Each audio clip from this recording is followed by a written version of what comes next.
Bachupally police station పరిధిలో SR junior కళాశాలలో అనుమానాస్పద స్థితిలో మృతి చెందిన పూజిత బంధువులు ఆందోళన కొనసాగిస్తున్నారు. ప్రస్తుతం కాలేజీ ముందు దాదాపు ఉదయం నుంచి తమ కూతురు మృతికి కారణం చెప్పాలంటూ వాళ్ళు ఆందోళన చేస్తున్నారు. ఖచ్చితంగా యాజమాన్యం దీనిపైన క్లారిటీ ఇవ్వాలి. యాజమాన్యమే తమ కూతురు మృతికి కారణం అంటూ శోక సంద్రంతో విలపిస్తున్న పరిస్థితి మనకు కనిపిస్తుంది. హృదయ విదారక దృశ్యాలు. ఇద్దరు కూతుళ్ళని కలిసి చదివించాం మేము, ఇన్నేళ్లుగా వాళ్ళిద్దరు కలిసి చదువుకున్నారు. కానీ ఈరోజు యాజమాన్యం మొదట మాకు కాలు జారి కింద పడిపోయింది, బాత్రూంలో పడింది, రూమ్లో పడింది అని చెప్పి ఇతర కారణాలు చెప్పినటువంటి కాలేజీ ప్రిన్సిపాల్ ఒక్కసారిగా తమ కూతురు చనిపోయిందని చెప్పి పోలీసులతో ఇటు కాలేజీ యాజమాన్యం సమాచారం ఇవ్వడంతో వాళ్ళంతా శోకసముద్రంతో కాలేజీ ముందు ఆందోళన చేస్తున్న పరిస్థితి. పూజిత తల్లి మనతో ఉన్నారు, ఒక్కసారి మనం మాట్లాడే ప్రయత్నం చేద్దాం. అమ్మ, బాధాకరం ఇది, మేము కూడా బాధ వ్యక్తం చేస్తున్నాం. కానీ అసలు ఏం జరిగిందన్న విషయం తెలుసుకోవడం. ఏం జరిగిందో కాలేజ్ వాళ్ళు ఏం చెప్పట్లేదు సార్, ఒక్కొక్కలాగా చెప్తున్నారు. మేము ఇందాక రాగానే పోయి వాళ్ళ ఫ్రెండ్స్ని ఎంక్వైరీ చేసినాం. వాళ్ళ ఫ్రెండ్స్ని ఎంక్వైరీ చేసి అమ్మాయి ఉండే రూమ్ చూసినాం. అమ్మాయి ఉండే రూమ్ ఇదివరకు ఉండే రూమ్ కాదు. ఇదివరకు మా పెద్ద పాప కూడా ఇక్కడే చదువుకుంది 2 సంవత్సరాల్లో. ఆమెది అయిపోయింది, ఆమెది బీటెక్ చేస్తుంది. ఏమి ఇప్పుడు ఇంజనీరింగ్ సెకండ్ ఇయర్. ఈమె కొంచెం చిన్నప్పటి నుంచి టాయిలెట్ పోసే అలవాటు ఉంది. అంతకుముందు మా పెద్ద పాప ఉంటుంటే ఇద్దరు కలిసి ఉండేవాళ్ళు.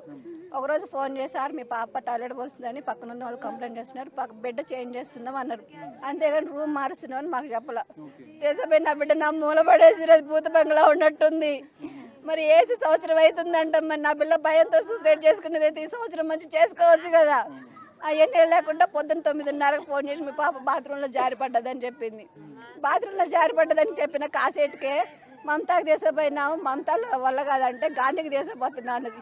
ఎక్కడ బోరబండ, ఎక్కడ గాంధీ, బోరబండ నుంచి గాంధీ హాస్పిటల్ పోతే మళ్ళీ బాచుపల్లి పోలీసులు ఫోన్ చేసి ఇక్కడికి వచ్చి సంతకం పెట్టి మీ పాప బాడీని తీసుకుపోయాడంటే మళ్ళీ పోలీస్ స్టేషన్కి పోతే పోలీస్ స్టేషన్ నుంచి మళ్ళీ ఇక్కడికి వస్తే ఇంతవరకు నా బిడ్డ ముఖమే చూసుకోలేదు. మేము ఏం చెప్పిందంటే తలా ఒక కథ పడుతున్నారు. ఆ రూమ్ పోయి చూసి వచ్చినాం. ఆ సెక్యూరిటీని వాళ్ళందరిని అడిగితే మంచం ఇట్లున్న మంచం ఇట్లా వేసుకుంది, దాని మీద పరుపులు వేసుకుంది, బకెట్ వేసుకుని ఊరేసుకుంది అన్నారు. మేము పోయి చూస్తే మంచం లాగే ఉంది. ఆడ బకెట్ లేదు, పరుపు లేదు, ఏమీ లేదు. ఆ గుడ్డ ఎందుకు ఎప్పదీసిర్రంటే మా మేడం ఎప్పదీయమన్నదని ఇప్పుడు అడగంగా ఈడంటుండు, నువ్వు పిల్లని హాస్పిటల్ తీసుకుపోయినాక ఎట్నే ఉంచాలా, ఎందుకు తీసినావు నువ్వు, నీకు అంత అవసరమే ఉంది, నువ్వు ఇవన్నీ సదిరి నువ్వు మాకన్నా ముందు పోలీస్ స్టేషన్లో కూర్చోవాల్సిన అవసరమే ఉంది. మేము వచ్చేటప్పటికే గుంపులు పోలీసులు ఉన్నారు. ఇంతవరకు మాకు ఏ న్యాయం తేలేదు. నా బిడ్డనే చూడలేదు నేను. నా బిడ్డని ఎట్లిచ్చిన వాళ్ళు ముక్కలు కోసిస్తున్నట్టు నాకు నా బిడ్డని. ఇప్పుడు నేను ఎట్లా తీసుకోవాలి నా బిడ్డని? నేను కన్నది వీళ్ళకి ముక్కలు కోసుకోవడానిక? నేను కన్నది వీళ్ళ కోసమా?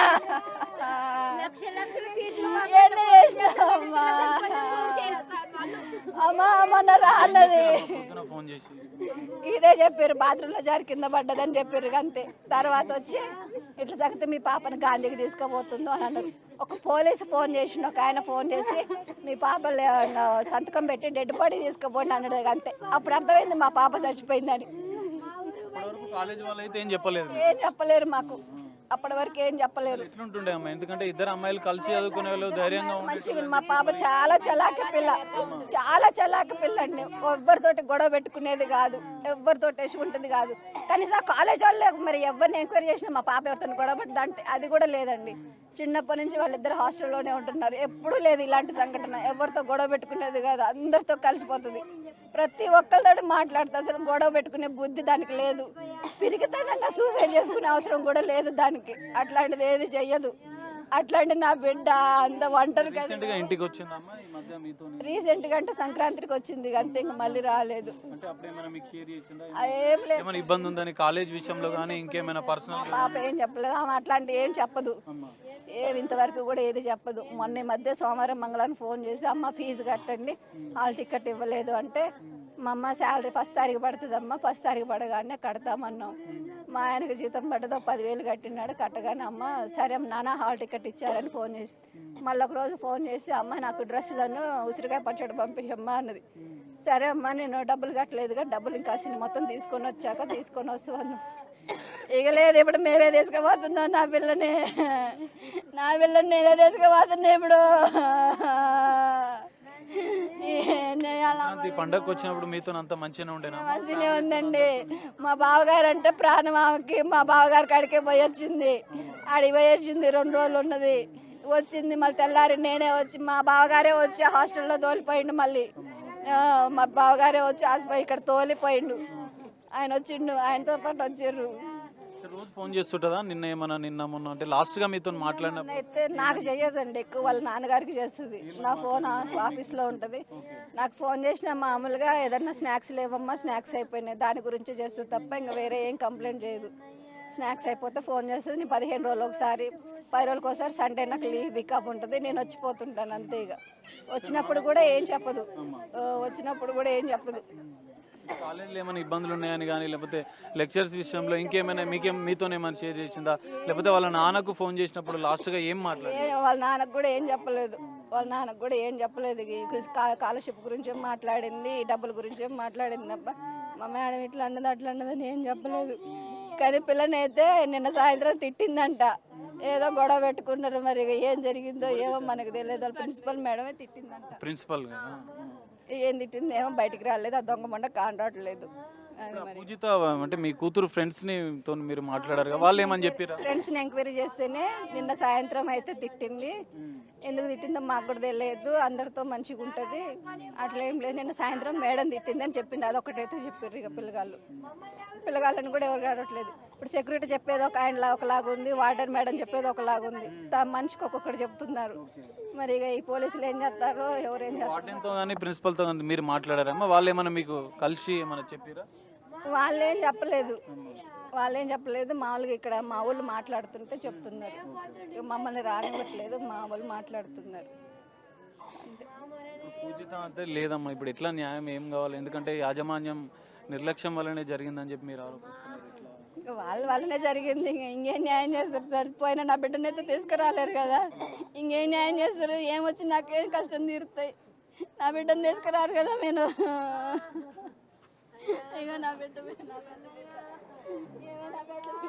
ఇది పరిస్థితి, వాళ్ళు రోధిస్తున్న పరిస్థితి. తమ ఇద్దరు కూతులను ఎంతో ఉన్నత విద్యావంతులను చేయాలని అనుకున్నాం, కానీ ఇట యాజమాన్యం నిర్లక్ష్యంతో ఇటు ఆత్మహత్య చేసుకుందని చెప్పి వాళ్ళు చెప్తున్నారు. కానీ తన కూతురు ఆత్మహత్య చేసుకునేంత పిరికిది కాదు అని చెప్పి ఆ కుటుంబ సభ్యులు చెప్తున్న పరిస్థితి కనిపిస్తుంది. వారి బంధువులు కూడా ఉన్నారు, ఒకసారి మాట్లాడదాం. అసలు ఏం జరిగిందమ్మా పొద్దున? మీకు ఎప్పుడు చెప్పారు? నార్మల్గా అయితే నాకు ఏ విషయం తెలియదు సార్. నేను నార్మల్గా పార్లర్లో డ్యూటీ చేస్తుంటుంటే మా ఆయన ఫోన్ చేసి చెప్పాడనమాట, ఇలా జరిగిందని అనేసి. నేను మా పాప దగ్గరికి స్కూల్కి వెళ్ళి మా పాపని పికప్ చేసుకొని వచ్చాను. నేను వచ్చేసరికి లంచ్ టైం అయింది. అప్పటికే వీళ్ళంతా పోలీస్ అంతా బందోబస్తు అంతా చేస్తున్నారు. ఇక్కడికి వచ్చేటప్పటికి మా వదిన కూడా లోపలే ఉందన్నారు. ఇంకా అసలు ఇంతవరకు కూడా ప్రిన్సిపల్ వచ్చిన వరకు కూడా మేమంతా కామ్గానే ఉన్నాము. ప్రిన్సిపల్ రావాలని మేము ధర్నా చేసాము, కానీ అది కూడా మేము చాలా పీస్ఫుల్ సైలెంట్గానే ఉన్నాము. ఎందుకంటే కాలేజ్ రన్ అవుతున్న విషయం మాకు తెలియదు. ఇక్కడ పోలీస్ వాళ్ళు అన్నారు కాలేజ్ రన్ అవ్వట్లేదు, బంద్ ఉందని చెప్పారు. మాకు ఆఫ్టర్ 6 నుంచి పేరెంట్స్ ఎవరైతే పికప్ చేసుకుంటున్నారో డేస్ కలర్స్, అప్పుడు తెలిసింది మాకు కాలేజ్ కూడా రన్ అవుతుందని. కానీ పోలీస్ ఎందుకు వాళ్ళకి అంత సపోర్ట్ చేస్తున్నారు విషయం కూడా మాకు తెలియదు. యాక్చువల్లీ ఏంటంటే ప్రిన్సిపల్ వచ్చినప్పుడు కూడా మేము ఒకటే కోరాము, ఎక్కడైతే మాకు అన్యాయం జరిగిందో అక్కడే మాకు ఆ రీజన్ అనేది క్లారిటీగా కావాలి. మార్నింగ్ నుంచి తను పోలీస్ సరౌండింగ్స్లోనే అక్కడనే ఆ ఎన్విరాన్మెంట్లో ప్రొటెక్షన్ తీసుకున్నాక మళ్ళీ ఇక్కడికి వచ్చినాక కూడా మేము అడుగుతున్న క్వశ్చన్స్కి ఆన్సర్ చేయకుండా ఏదో స్పీచ్ ఇచ్చి ఒక గెస్ట్ లాగా మేము ఏదో ఆమెను ఇన్వైట్ చేసినట్టు వచ్చేసి 4 మాటలు మాట్లాడేసి మళ్ళీ పోలీస్ కార్లో కూర్చుంది. సో మేము ఎప్పుడైతే పోలీస్ కార్కి మేమంతా సరౌండ్ చేసి మాకు న్యాయం జరగాలని అడిగినప్పటికీ మళ్ళీ ఇప్పుడు షీ టీము మళ్ళీ వాళ్ళందరినీ మాకు పోలీస్ వాళ్ళకి ప్రొటెక్షన్గా వీళ్ళ టీంని అంతా పోలీస్ వాళ్ళని ఇక్కడ తీసుకొచ్చినారు. ఇప్పుడు మా వదిన మా అన్నయ్య వాళ్ళు లోపలికి వెళ్ళినారు, ఏం మాట్లాడుతున్నారో తెలియదు. ఇప్పుడు చూసారు కదా ఆల్రెడీ మా వదిన మాట్లాడింది. మొదట రూమ్ లో ఖాళీ జారిందని చెప్పారు, లేకపోతే పడిపోయిందని చెప్పారు, తర్వాత సూసైడ్ అని చెప్పారు. అదొక డౌట్ సార్. మాకు కూడా కన్ఫ్యూజన్ అయింది కూడా అదే, మాకు ఏదాంటి క్లారిటీ లేదు. ఫోన్ చేసినప్పుడు ఏంటంటే నార్మల్గా వాష్రూమ్ లో కింద పడింది మీ అమ్మాయి, మీ పాపకి ఏమైనా ఇట్లా ప్రాబ్లం ఉందా, ఆస్తమా ప్రాబ్లం ఉందా, లేకపోతే ఏమైనా ఇట్లా ఫిట్స్ లాంటి ఏమైనా ప్రాబ్లమ్స్ ఉన్నాయని ఏదో వాయిస్ రికార్డ్స్ ఉన్నాయి మా బ్రదర్ దగ్గర. ఏదైతే ఈ ప్రిన్సిపల్ మాట్లాడారో అది మాత్రం వాయిస్ రికార్డ్స్ ఉన్నాయి తనవి. సో అవి పోలీస్ వాళ్ళకు కూడా వినిపించడం జరిగింది.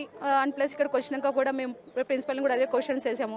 అప్పుడు కూడా ప్రిన్సిపల్ అదే కవర్ చేస్తుంది ఆ విషయమే, మాకు కూడా ఏం తెలీదు అనేసి అన్నట్టు మాట్లాడుతున్నారు. కానీ అసలు విషయం అనేది ఏది కూడా క్లారిటీ ఇవ్వట్లేదు. ఫస్ట్ వాష్రూమ్లో పడింది అన్నారు.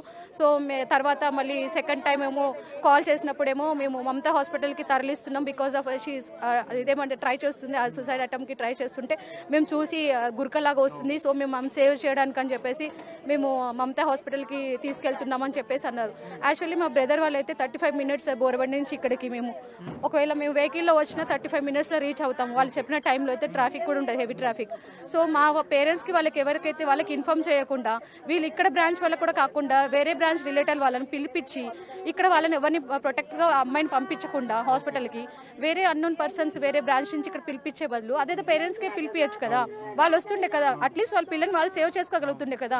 ఇప్పుడు వీళ్ళకి అంత ఇక్కడ పెట్టారంటే వాళ్ళ ఇళ్ళ తర్వాత ఇళ్ళనే కదా ఇక్కడ ప్రొటెక్టెడ్ ఉంటుందనే కదా. బట్ మీరు చూడండి ఈ కాంపౌండ్ మొత్తం మీరు అబ్జర్వ్ చేయండి. ఇక్కడ ఒక సీసీ క్యామ్ ఉంటుంది, అది వర్క్ అవుతుందో లేదో తెలియదు. ఓన్లీ రిసెప్షన్లో మాత్రమే వర్క్ అవుతుంది. ఒక మెస్లో కానీ ఒక కనీసం స్టూడెంట్స్ ఇన్ అండ్ అవుట్ కానీ ఏది లేదు. సీసీ క్యామ్ అనేది ఎక్కడ లేదు.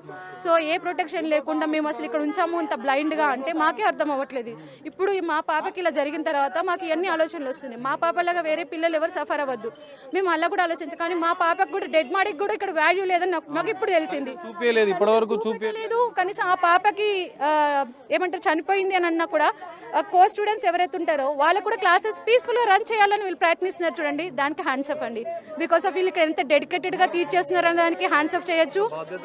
బాధ్యత లేకుండా ఇంత నెగ్లిజెన్స్గా తను కూడా ప్రిన్సిపల్ ఫేస్లో కూడా ఎటువంటి ఏమంటే టెన్షన్ కానీ టెన్స్ ఫీలింగ్ కానీ ఏదీ లేదు. చాలా పీస్ఫుల్గా మాట్లాడుతుంది. అసలు నాకేం తెలియదు, మీ వాళ్ళు చనిపోతే మేమేం చేస్తామన్నట్టుగా లైట్గా చాలా లైట్గా తీసుకుని మాట్లాడుతుంది. మాకు తను మాట్లాడిన వే ఆఫ్ విధానం కూడా నచ్చలేదు.